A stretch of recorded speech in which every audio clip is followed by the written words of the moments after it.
সঙ্গে যদি জেনায় ফেসে যায়, যদি মেয়েটা যদি কারোর সঙ্গে যদি নোংরামি বেহায়াপনা কাজে যদি এই মেয়েটা ফেসে যায়, তাহলে জননী মা বোন খালাফু শুনুন, আপনি আপনার স্বামীর পোশাককে আপনি নাপাক করে দিয়েছেন, স্বামীর পোশাককে আপনি বেইজ্জত করে দিয়েছেন, না পাক করে দিয়েছেন।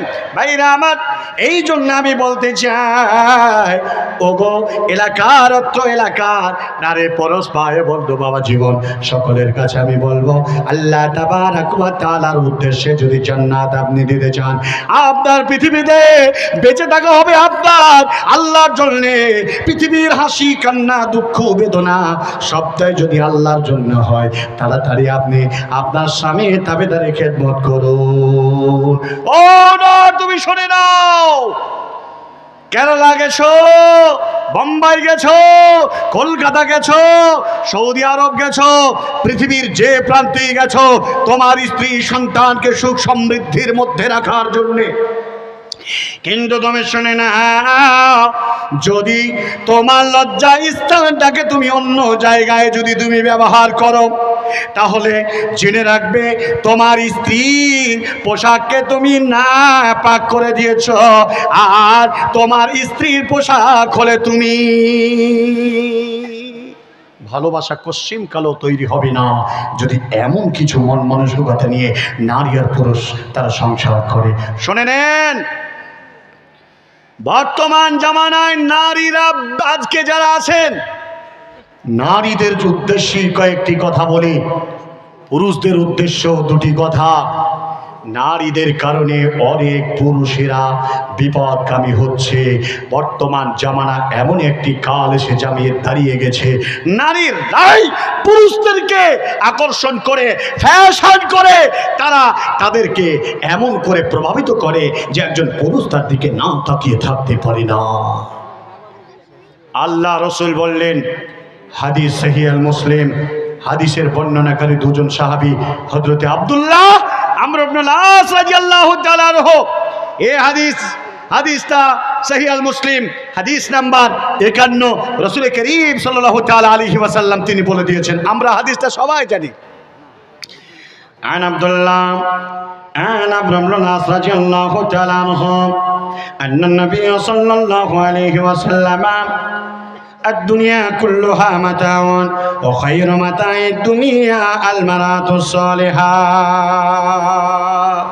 আল্লাহ নবী বলে দিয়েছেন, পৃথিবীর মধ্যে যত সম্পদ আছে সমস্ত সম্পদের চেয়ে দামি সম্পদ হলো টাকা, না না না, বাড়ি, না না না না, জমি, না না না না, পৃথিবীর যত সম্পদ আছে সমস্ত সম্পদের চেয়ে দামি সম্পদ হলো একজন ইমানদার নারী, পরহেজগার নারী, আবেদা নারী, কানেতা নারী, তাইয়্যিবা নারী। ভাইরে আমার, বন্ধুরে আমার, যাদের ঘরে এমন নারী একবার এসে গেছে, ওই পুরুষটা সুখময় সুখময় সুখময় দুনিয়া পেয়ে গেল। আল্লাহ তাবারক ওয়া তাআলার রাসূল তিনি বলে দিয়েছেন, এই নারী যদি ঈমানদার হয় আর এই স্বামী যদি পরহেজগার হয়, জেনে রাখো জান্নাতে তারা যাবে, আর জান্নাতের মধ্যে সর্বপ্রথম হুর হবে তার এই ঈমানদার সম্পদ। ভাইরে আমার, ও জননী বন্ধু, মা বোন, ভালো করে শুনে নেন, এই সম্পদটা জান্নাতে হুরদের সরদারিনী হবে। ভাইরে আমার, 70টা হুর দেওয়া হবে, কতটার ব্যাপারে ইখতিলাফ রয়েছে, কিন্তু জেনে রাখেন যটাই হুর দেওয়া হবে তার মধ্যে উত্তম যে হুর সেটা হবে আপনার দুনিয়ার স্ত্রী। পৃথিবীর মাটিতে ভালোবাসা মহমা মোচা এমন করে গড়ে তুলে, যেমন গড়ে তুলেছিলেন মহানবী জনাবে রাসূলুল্লাহ, জোরের সঙ্গে বলেন সাল্লাল্লাহু আলাইহি ওয়াসাল্লাম। আমি একটা হাদিস বলবো, আল্লাহর নবী এই হাদিসের বর্ণনা করে হযরত আবু হুরায়রা। প্রিয় ভাইরা, মহান মানবতার মুক্তির কান্ডারে দূত জনাবে রাসূলুল্লাহ সাল্লাল্লাহু আলাইহি ওয়াসাল্লাম এই কোরআনুল কারীমকে আনতে গিয়ে অক্লান্ত পরিশ্রম করে তিনি জিন্দেগির আনন্দ উল্লাসকে কোরবানি করেছেন, আল্লাহর নির্দেশকে তিনি পালন করেছেন। এই জন্য আমি বলবো, ও আমার বাপজি, ও আমার জননী মা, খালা ফুফু বেটিরা, ভালো করে কথাটা কর্ণপাত করুন। বিশ্ব বরেণ্য নেতা সরওয়ারে কায়নাত জনাবে রাসূলুল্লাহ জোরের সঙ্গে বলেন সাল্লাল্লাহু আলাইহি ওয়াসাল্লাম, আল্লাহর নবী তখন গারে হিরায় ধ্যানে রত আছেন, যেখানে কোরআনুল কারীম তিনি পাওয়ার উদ্দেশ্যে আল্লাহর সান্নিধ্যে ব্যস্ত আছেন। ধ্যানে রত ছিলেন নবী গারে হিরাতে, ফুরকান হামিদ নাজিল হলো জিবিল দারাতে। ধ্যানে রত ছিলেন নবী গারে হিরাতে, ফুরকান হামিদ নাজিল হলো জিবিল দারাতে। একরা বলেন জিবরিল আমিন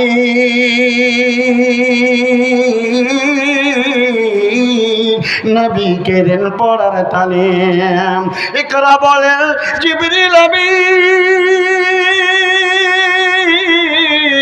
নবীকে দেন পড়ার তালিম। নবী বলেন আর পড়ামি, নবী বলেন আর পড়ামি জানি না পড়িতে। ফুরকান হামিদ নাজিল হলো জিবরিল দারাতে। জোরে বলেন সুবহানাল্লাহ। ফুরকান হামিদ নাজিল হলো জিবরিল দারাতে।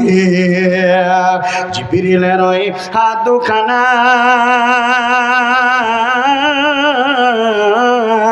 চেপে ধরলেন নবীর সিনা।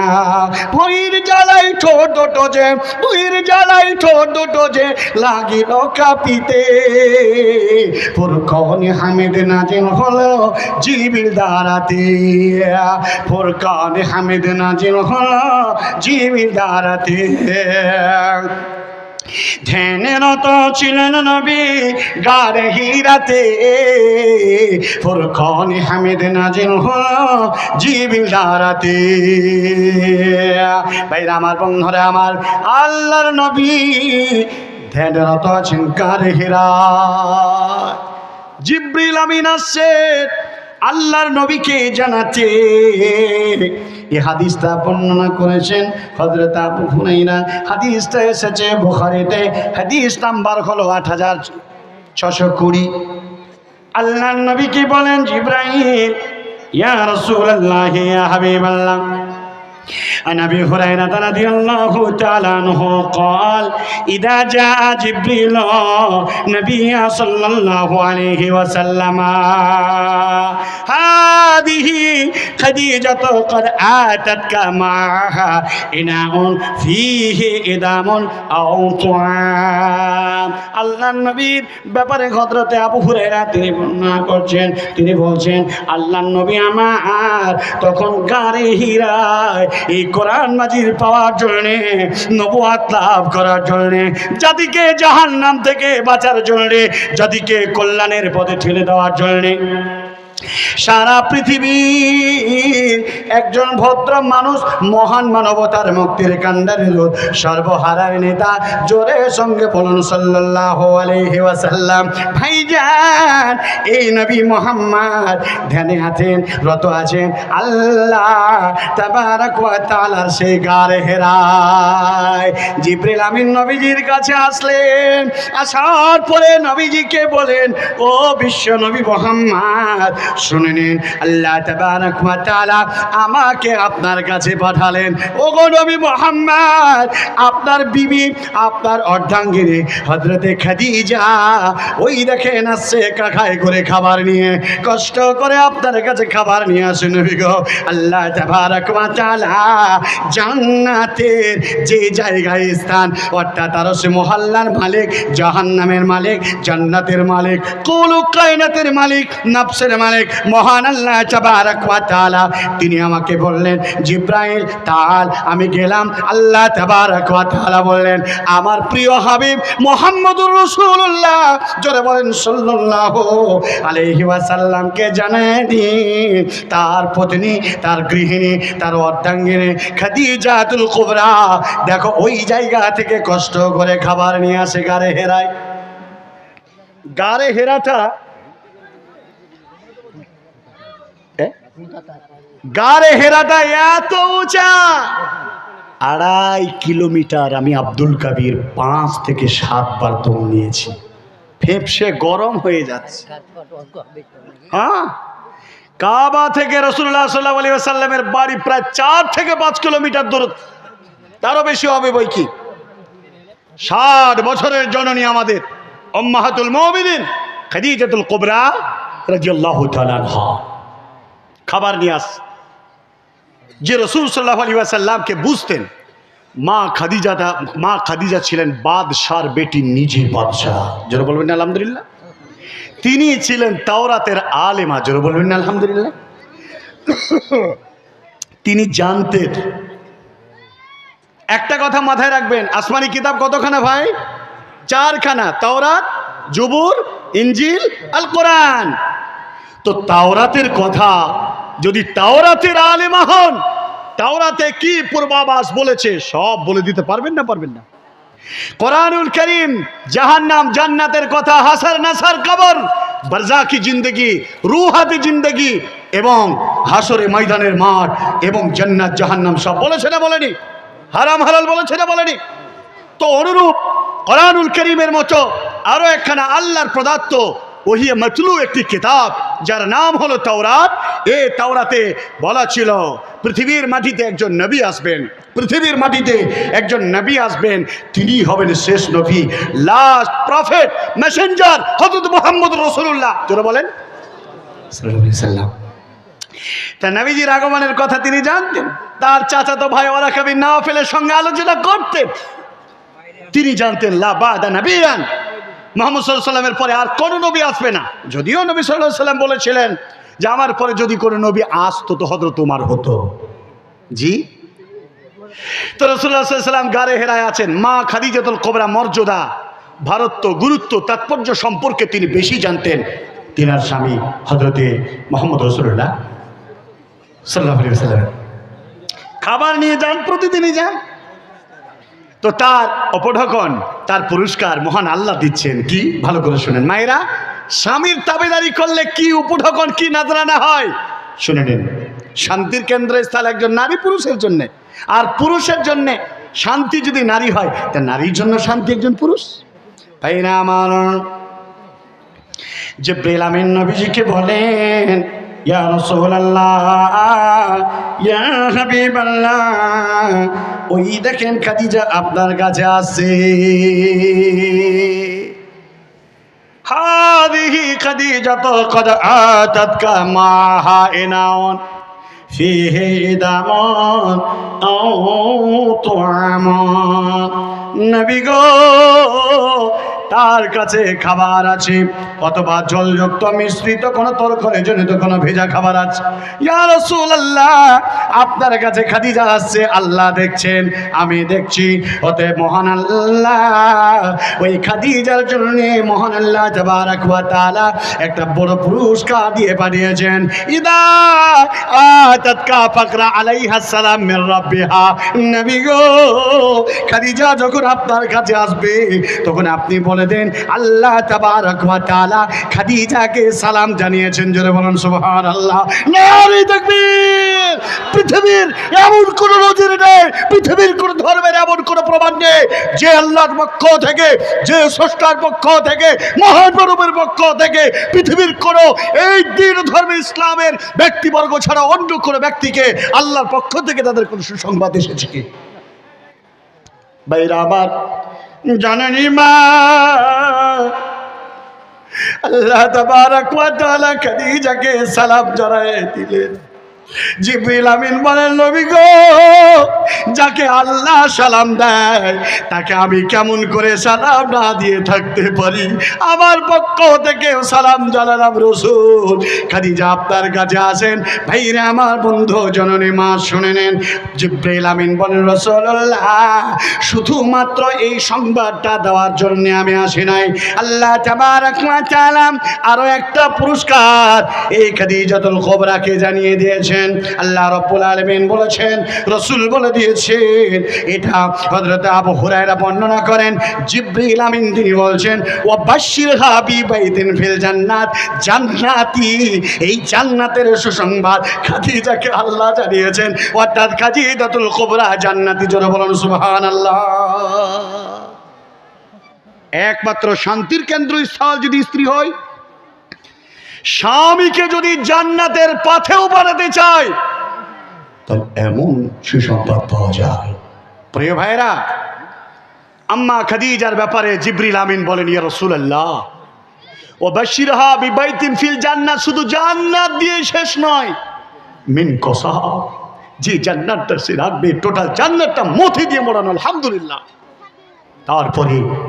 তারপরে দুটি জুমলা ব্যবহার করেছেন, লা সাখাবা ফিহি ওয়ালা নাসাব, এই জান্নাতে প্রবেশ করা মাত্র জান্নাতের ঘরে কোনো হাল্লা থাকবে না, চেঁচামেচি থাকবে না, ওয়ালা নাসাব, সমস্ত ক্লান্তি দূর হয়ে যাবে। জোরে বলবেন না গো সুবহানাল্লাহ। প্রিয় ভাইরা, আমি বিশেষ কথা বাড়াবো না, আমার বক্তব্য শেষের দিকে কিছু একটু মাদ্রাসার কল্যাণে কিছু কথা বলতে হবে, এই জন্য আমি বক্তব্যর শেষ অনেক আছে। আমি একটা হাদিস পড়েছিলাম, এই হাদিসের অনুবাদটা করে দিই, দেওয়ার পরে আমি আমার বক্তব্য শেষ করবো ইনশাআল্লাহুল আজিজ। আমি যে হাদিসটা পড়েছি 1821 নম্বর হাদিস, আমার স্মরণে আসছে না, সম্ভবত 2128 কিংবা 1821। যারা সার্চ করবেন মোবাইলে তারা দুটো দিয়ে দেখবেন, পেয়ে যাবেন ইনশাআল্লাহ। তো আল্লাহ রসুল বললেন, দুই শ্রেণীর মানুষ জীবনে জান্নাতে যাবে না। জোরে বলবেন না সুবহানাল্লাহ। এমন কোন মানুষ গো, এমন কোন অভাগা পৃথিবীতে আছে যারা জান্নাত যাবে না? রসুল বললেন, সিনফানি মিন আহলিন নার, দুই শ্রেণীর মানুষ জান্নাতে যাবে না। তার মধ্যে এক শ্রেণীর মানুষ, ইয়াজরিবুন, যাদের হাতে থাকবে সিয়াতুন কাআদনাবিল বাকার, যাদের হাতে লাঠি থাকবে গরুর লেজের মতো গিট গিটওয়ালা, মানুষদেরকে অযথা পিটাবে, এরা সরাসরি জাহান্নামে যাবে, বিনা কৈফিয়তে যাবে। এই শ্রেণীর মানুষ আজকে আবির্ভাব হয়ে গেছে। আল্লাহ রসুল বললেন, লাম আরাহুমা, কিন্তু এই দুই শ্রেণীর মানুষকে আমি জীবনে দেখতে পাবো না, তার আগে আমি বিদায় নেব। রসুল বললেন, এই সমস্ত মানুষ কওমুম মাহুম, কওমের মধ্যে থেকে যে মানুষেরা সিয়াতুনকে এদিনী বিল বাকার, যাদের হাতে গরুর লেজের মতো গিটগিট করে লাঠি, তারা মানুষকে ইয়াজরিবুনা বিহান নাস, মানুষদেরকে মারবে। এর প্রসঙ্গ বলতে গেলে অনেক সময়, বাকি আল্লাহ রসুল বললেন আর এক শ্রেণীর, এই মানুষেরা যাবে জাহান্নামে। এই শ্রেণীর মানুষদেরকে আল্লাহ রসুল বললেন, এরা কারা? এরা হলো এক শ্রেণীর নারী।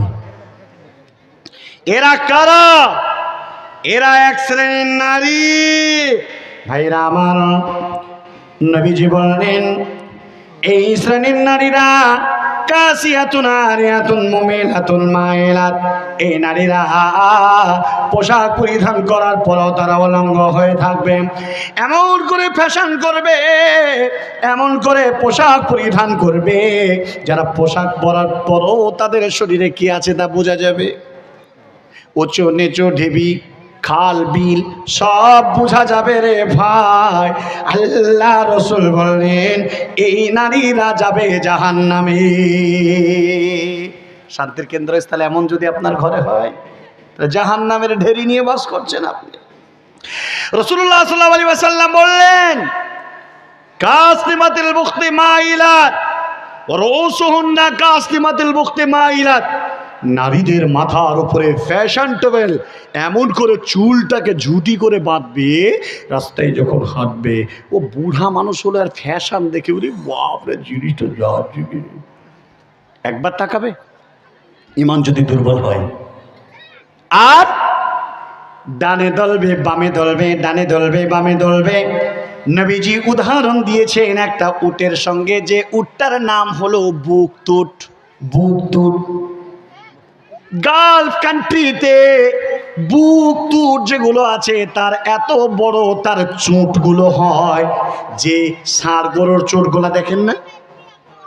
নবীজি বললেন, এই উটের চোটের মতো তারা মাথার উপরে জুটি বাঁধবে, তারা ডানে দলবে বামে দলবে, আর মানুষেরা লুচ্ছামি পুরুষেরা যাদের ইমান কামি দুর্বল আছে এই পুরুষদেরকে প্রভাবিত আরো করবে, আর তারা ফ্যাশন করে পুরুষদের দিকে এগিয়ে যাবে। বন্ধুরা আমার, নবীজি বললেন লা ইয়াদখুলনা জান্নাতা, এই পৃথিবীর মেয়েরা জান্নাতে যাবে না, যাবে না, যাবে না, যাবে না, যাবে না। ওয়ালা ইয়াজিদনা রিহা, এরা জান্নাতের সুঘ্রাণ এদের নসিবে জুড়বে না। জান্নাত তো পাওয়া দূরের কথা, আল্লাহ এত বড় নিয়ামত আপনার জন্য আমার জন্য সাজিয়ে রেখেছেন, এটা আপনার ভাগ্যে জুড়বে না। ওরে আমার মায়েরা, ওরে আমার বোনেরা, এমন চরিত্র নিয়ে যারা পৃথিবীতে চলে তাদের জন্য জীবনে জান্নাত নাই। কুকুরের মতো বড় বড় নখ রেখেছে, কুকুরের মতো বড় বড় নখ, তাতে দিচ্ছে নখ পালিশ। কবিশের মতো লম্বা ঠোঁট, তাতে দিচ্ছে ঠোঁট পালিশ। কথা বুঝেন নাই ভাইরা আমার, বন্ধুরা আমার, যারা পৃথিবীতে পুরুষদেরকে প্রভাবিত করার জন্য পুরুষদের দিকে মাইল হয়ে যায় আর পুরুষদেরকে দেখায়, আল্লাহ তাবারাক ওয়া তাআলা বললেন, ও নারী তুমি শুনে নাও, ওয়াফাজ ফুরুজাহুন্না, তুমি তোমার বাড়িতে থাকো, তোমার লজ্জা স্থানের হেফাজত করো। আল্লাহ তাবারাক ওয়া তাআলা এই নারীদেরকে পরিষ্কার করে বলে দিয়েছেন, যারা হিফাজত করবে আর যারা পাঁচ ওয়াক্ত সালাত আদায় করবে, স্বামীর জন্য বৈধকৃত মোহর দিয়ে যে জমিটাকে যত্ন করে রাখার জন্য বলা হয়েছে তারা তা রাখবে।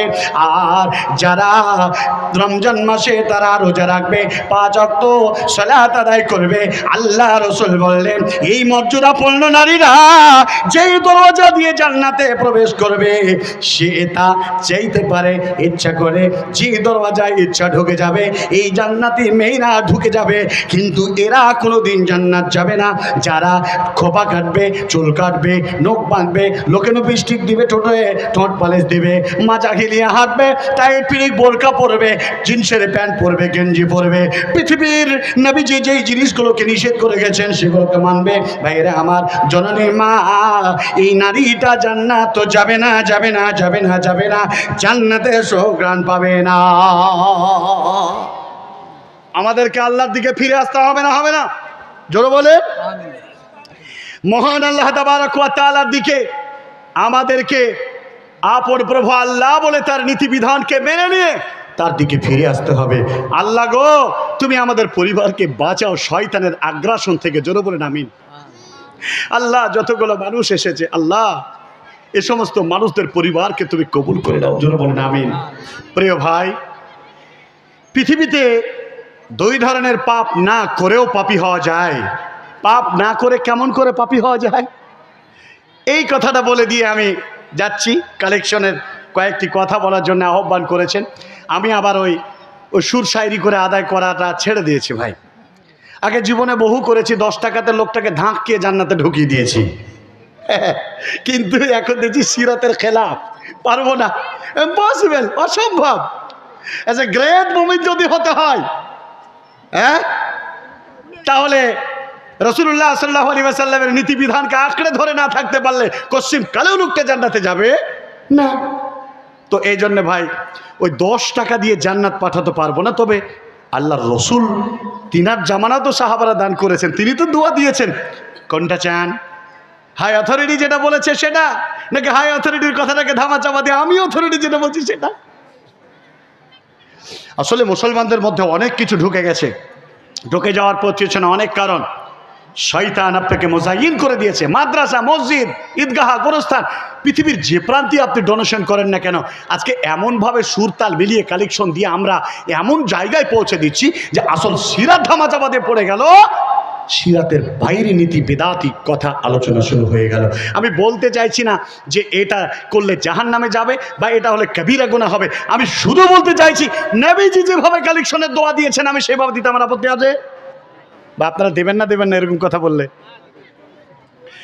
তো কথাটা যেটা বলছিলাম, দুই ধরনের মানুষ পাপ না করেও পাপী হয়, মনে রাখবেন। আজকে একটা নারী সাজগোজ করে যদি পুরুষদের পাশ দিয়ে শুধু চলে যায় ফ্যাশন করে, তাহলে আল্লাহ রসুল বলছেন 3 বার এই মেয়েটা জিনাকারিনী, এই মেয়েটা ব্যভিচারিণী, শুধু সাজগোজ করে পুরুষকে প্রদর্শন করার কারণে মেয়েটা জিনা না করেও জিনা করেনি।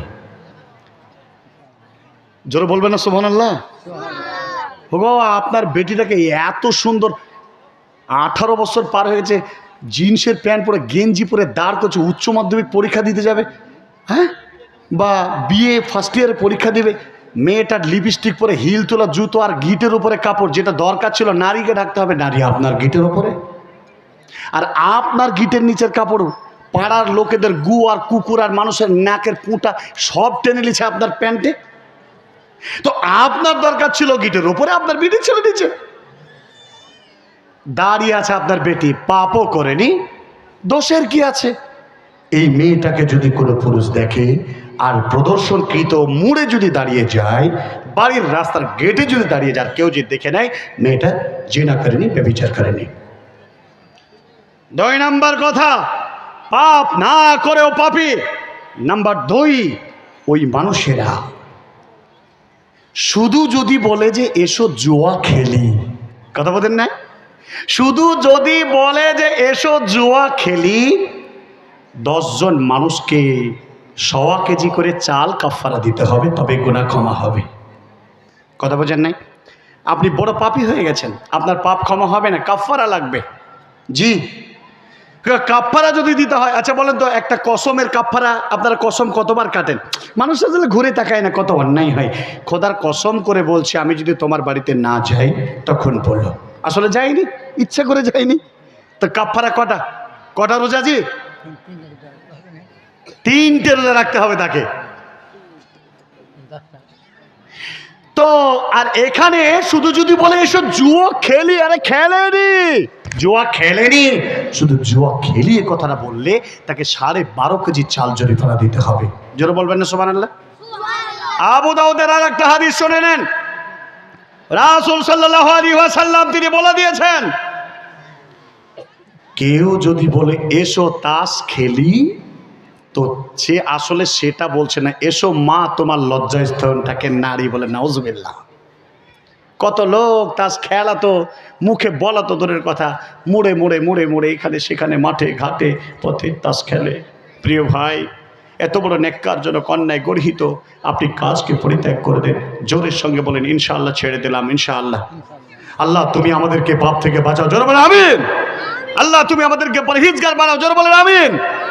প্রিয় ভাই, যারা জীবনে পাপ করেছেন আর জীবনে যারা নেকি অর্জন করার চেষ্টা করছেন, সমস্ত ব্যক্তিবর্গদের মহোদয়দেরকে বলতে চাই, এখানে যতগুলো লোক আছেন, এখানে যতগুলো ব্যক্তিবর্গ আছেন, আমি বেশি নয়, একটা করে 1000 টাকা চাই। মনে করেন যে আপনার আখিরাতের পুঁজি জমা হবে, অথবা